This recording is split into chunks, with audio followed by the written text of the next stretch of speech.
LX 세미콘 2023년 상반기 실적을 슬롯 회계로 분석하고 연말 매출까지 예측해 보도록 하겠습니다. 매출은 17.6% 감소했고 영업이익은 80.7% 감소했습니다. 그리고 가공비 배부 재고 자산 회전율은 1.3회전으로 산출이 됩니다. 내용이 좋았다고 생각하시면 구독, 좋아요 참조해 주시면 대단히 감사하고 또 영광이겠습니다. 원가백의 손이 매출이 9,759억 원대로서 전년보다 17.6% 감소했고요. 그런데 재고자산은 줄이질 못하고 8.6% 증가했습니다. 그러면은 실적보다도 원가 회계에는 영업이익이 많이 나오도록 산출이 됩니다. 영업이익 458억 원으로서 전년도보다 무려 80.7%나 원가 회계에는 영업이익이 감소를 했습니다. 영업이익률도 무려 15.3%나 하락을 했습니다. 스루풋 회계로 분석한 결과를 미리 말씀을 드리면은 매출에 비례하는 매출 재료비는 4.9% 감소했어요. 그래서 이 매출 감소율보다 적게 감소했다는 얘기는 그 차이만큼 원재료 및 그 외주 가공비 단가, 외주 가공비라고 한 이유는 그 후에 말씀드리겠습니다. 상승했다라고 추론이 됩니다. 그래서 그 수르풋 금액도 줄어들었고 수르풋율도 9.8% 하락을 했습니다. 운영 비용이 10% 상승했어요. 어, 그 가공비는 그 크게 내려갔지만은 그 판매 관리비는 증가를 했습니다. 그 결과 어, 생산성이 1.01이면 100% 정도 내려갔다는 얘기예요. 그래서 경영 성과가 작년에 비해서 매우 그게 반토막 났다 하는 게 맞겠습니다. 그래서 그 수르픈 영업이익은 454억 원대로서 원가회계 영업이익보다 4억 5천만 원이 적은 수치인데 이거 역시 가공비 배부 재고자산이 증가했기 때문입니다. 재고자산 내역을 보면은 WCAI 상품 제품 제공품이 있는데 449억 원이 증가했어요. 이거 증가한 금액에서 가공 비율을 곱한 것이 이제 원가 회계의 차이가 되겠는데 에, 여기에 보면은 이 보통 다른 제조업은 원재료 뭐 이런 게 있는데 여기에서는 재고자산 평가 충당금만 나와 있고 이 원재료가 없습니다. 이것도 뭐 미착품 그다음에 뭐 저장품 이런 것도 없어요. 반환 제품 회수권을 이 재고자산 명세에 넣네요. 어떻게 관리를 하든지 간에 그런데 참고적으로 2022년도 증감액을 제가 여기다 표시를 했습니다. 가공비 배부 재고자산은 3천억 정도가 늘었는데 전체 재고는 2,814억 원 증가한 것으로 이렇게 됩니다. 이게 일반적으로는 이 전체 재고 증가율이 더 많던가 그러는데 이게 이제 독특하게 역전으로 되어 있어요. 반대로 나옵니다. 에, 제조업이 원재료가 없습니다. 대신 외주 가공비가 대부분입니다. 외주비에는 재료비 가격이 포함되어 있다고 그래서 추정이 됩니다. 직영 생산을 안 한다는 얘기죠. 본인들은 설계만 주로 많이 하고 외주광에서 들어온 거에 뭐 포장 정도 해가지고 내보내는 거 아니겠느냐 이렇게 생각이 들고요. 또 평가 손실액이 적지가 않아요. 그 317억 원이 평가 손실액이 나왔습니다. 그러면은 그 손실액이 나왔다는 얘기는 그 장부 금액이 줄면은 재고가 감소하는 거니까 영업이익이 또한 감소하게 되어 있습니다. 감소했음에도 전체 재고는 또 증가했으니까 이렇게 그 복잡하게 이제 만들어 놓는 게 원가 회계죠. 또 반기에는 비성분을 공시하지 않아서 역산을 위해 2022년도 증감액을 여기다가 우선 이렇게 표현해 놨습니다. 어, 이 재고의 양면성에 대한 얘기 좀 소개를 하는 거고요. 요거는 이 설명을 생략하기로 하고 비성분 내역을 그 왜 비성분을 공시를 안 했기 때문에 제가 그 이걸 다 역산으로 한 건데 가공 비율을 그 가정해 가지고 모두 밑에서부터 거꾸로 올라가면서 맞춰 놓는 수치가 되겠습니다. 가공 비율이 내려갔다는 얘기는 재료 비율이 상승했다라고 보기 때문에 그렇습니다. 나름대로 합리적으로 추정을 했다라고 강조를 좀 해보고 싶네요. 재고자산의 변동 범위가 전체 재고자산임을 역산 검증으로 확인된다. 외주 가공비에는 재료비가 포함되어 있을 것이다. 설계만 하고 제조는 100% 하청으로 판단된다. 이렇게 판단한 게 검증 단계에서 확신하게 됩니다. 입증이 된다고 또 할 수도 있겠고요. 그래서 1단계 피킬 총 제조 비용의 차이가 317억 원이 나오죠. 그리고 이것은 또 생산 재료비의 차이이기도 합니다. 그리고 또 이게 재고자산의 변동범위 차이이기도 합니다. 그러면은 그게 뭐냐 그러면은 에, 제가 그 역산으로 맞췄다고 하는 것은 기준으로 2022년도에 비성분을 보면은 이 2,814억 원이 아니 마이너스는 증가했었다는 얘기거든요. 근데 이 장부상으로 아까 계산해 놓은 것은 3,094억 원이 증가했으니까 그 갭이 279억 원이었는데 요게 이 가공비 배부 재고 자산이라면 사실 평가 충당금의 그 증감 내용이 되겠어요. 그래서 이 회사는 전체 재고 자산을 기준으로 가고 있다 해서 그렇게 맞춰서 아까 그 비성분을 산출을 한 겁니다.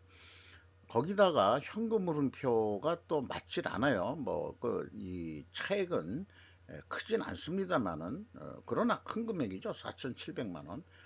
작년도에는 1억 2,400만 원. 이게 무슨 내용인지는 도저히 추적할 방법은 없습니다. 운영 비용도 그 상반기 때 하질 않았으니까 작년도 인건비를 비교해 봤는데 1억 1,300만 원 선입니다. 이게 매우 그뭐 대기업 수준의 그 임금들을 좀 받아가고 있다. 이렇게 되고 작년에도 이 직원 수가 309명이나 증가했는데도 인건비는 1억이 넘는데 그러면 이거 직원이 증가하면서 신입 사원들이 많이 들어와서 그런지 평균 임금은 내려간 것으로 이렇게 돼요. 그래도 1억이 넘다는 얘기죠. 2021년도에는 무려 1억 2,500만 원 선이면은 뭐 완전 대기업 수준의 급여를 받고 있었다 이렇게 보입니다. 그리고 연구 개발비가 많이 나가고 있고요. 지급 수수료도 그 상당히 증가하고 있는 추세입니다. 이렇게 분석한 내용의 경영평가 지표를 모아보면은 재고 회전율 떨어졌고 그 다음에 수루픈율도 떨어졌으면은 투명하게 가정을 합니다. 분석 경험상 이것을 또 입증하려면 원자료 매입 가격 상승과 판매 가격 하락으로 입증을 해야 됩니다. 이것을 입증할 수 있을지 좀 더 진행을 해 보도록 하죠. 그리고 이자 부채가 없는 무차익 경영으로 하고 있기 때문에 재무 구조는 튼튼하다. 이렇게 말씀드릴 수 있겠고요. 투하자본 이익률은 5%로서 전년도 25% 선에서 무려 20% 선이 이익률이 내려갔습니다. 자본 이익률이. 그래서 이 경우에 투명성 가정이기 때문에 회전율 하락했을 때는 매입 가격 상승과 그 다음에 그 수르픈율 하락은 판매 가격 상대적 하락으로 입증을 해야 됩니다. 입증할 수 있느냐? 그랬는데 원재료 및 제품 가격 추이에 대해서 회사가 설명한 것을 이렇게 설명하고 있어요. 읽어보도록 하겠습니다. 반도체 제조 공정을 외주 위탁 가공하는 펠립스 업체로서 팹리스 업체로서 어, 이게 뭐 공장 없이 한다는 뜻인지 웨퍼 매입 비용은 경영 실적의 중요한 요소이며 민감한 정보이기 때문에 웨이퍼 단가 및 가격 변동 추이는 기재를 생략합니다. 이렇게 설명을 하고 있어요. 반도체를 방위 산업으로 분류해야 할까? 비공개를 정당화시키려면 정보를 팔아먹는 스파이가 없기를 좀 바랍니다. 그럼에도 우리는 필연적으로 존재할 수밖에 없는 증거를 찾아야 합니다. 원재료와 외주비 가격이 상승했다고 추론하며 판매 가격은 상대적으로 하락했다고 추론을 했죠. 경영평가를 보고서 결과를 보고서 원인이 이랬을 것이다 라고 하게 된 겁니다. 이 지금까지 말씀드린 것을 그 충분조건 논리도로 표현을 해 본 겁니다. 요거는 뭐 다시 읽지는 않겠습니다. 반증은 변호 입장에서 할 때고 입증은 검사 입장에서 할 때가 되겠습니다. 그리고 또 다른 증거는 그 변호할 때 좀 써먹는 거로 그렇게 지금 활용을 하고 있습니다. 그래서 그 상반기 실적을 가지고 연말까지 매출을 예측해 보면은 2조 원 정도 하겠다. 그런데 그 이 Q 매출원가는 그 제가 계산해 낸 매출원가거든요. 그 재고 자산의 변동 이런 거 다 감안해 가지고 한 거기 때문에 이거의 기준에서 맞춰서 그 예측을 하는 거다. 이렇게 그 보시면 되겠어요. 그러면은 이 계획보다는 그 꽤 많이 영업이익이 나는데 재고가 증가했기 때문이 그렇습니다. 원가 회계는. 그러니까 더 판매 노력은 안 하게 될지도 모르겠어요.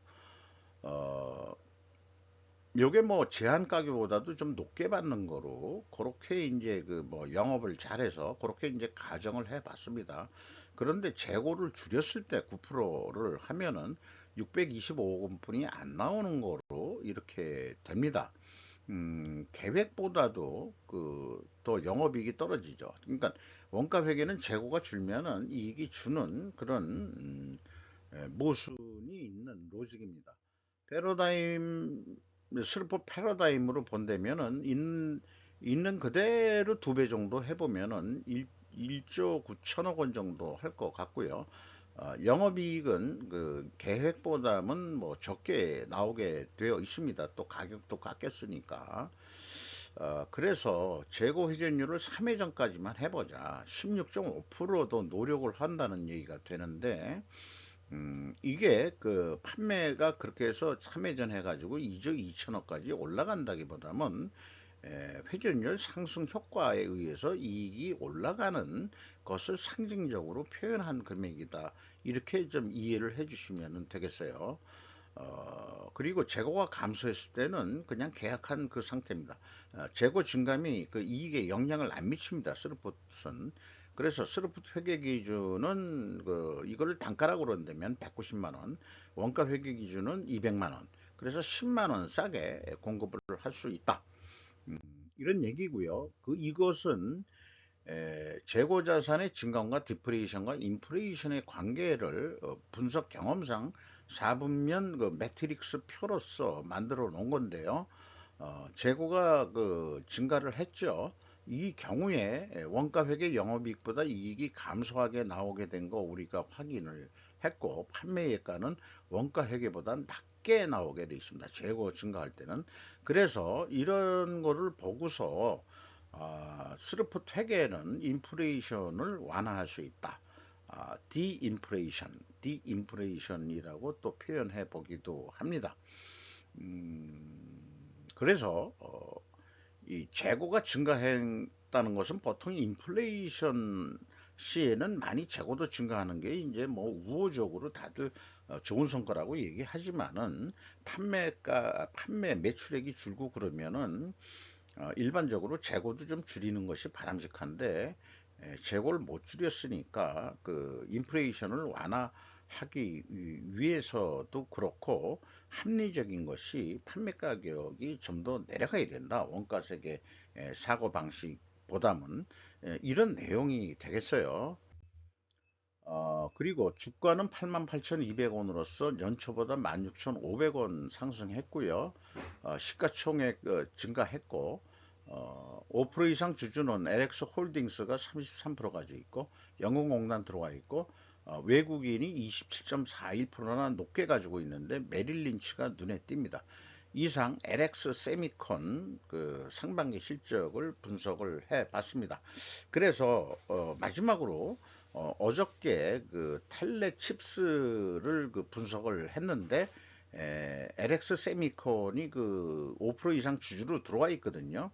이걸 봐서는 100%그 외주 가공한다는 데가 그 이 텔레 칩스 아니겠느냐, 이렇게 이제 에, 그 생각을 하게 됩니다. 거기다 명쾌히 뭐 거래처 명 어디 외주 가공처가 어디다 그런 얘기는 주석에 하나도 나와 있는 건 없거든요. 그리고 또 그 텔레 칩스도 원재료를 거의 운영을 안 하고 있고 필요한 만큼 주문을 받아서 대부분 만들어 가지고 다 LX 세미콘한테 남기는 거 아니겠느냐. 그러니까 LX 세미콘은 설계 기능이 있고 그 다음에 그 텔레칩스는 생산해 달래는 대로 원재 재료비 포함해서 외주 가공을 하는 거죠. 그래서 LX 세미콘이 그 이 원재료를 뭐 그 사급을 해주고 그런 게 아니고 그 원재료도 그 텔레칩스가 그 가격을 사가지고 그 다음에 이제 가공비를 더해가지고 또 자기네들 마진 보고 그렇게 해서 LX 세미콘한테 남기는 것으로 그렇게 추정이 됩니다. 텔레 칩스는 좀 성과가 좋았는데 LX 세미콘은 판매 가격이 좀 좋지 않았던 것 같아요. 이렇게 좀 반대 현상이 나온 것 같습니다. 이상 마치도록 하겠습니다.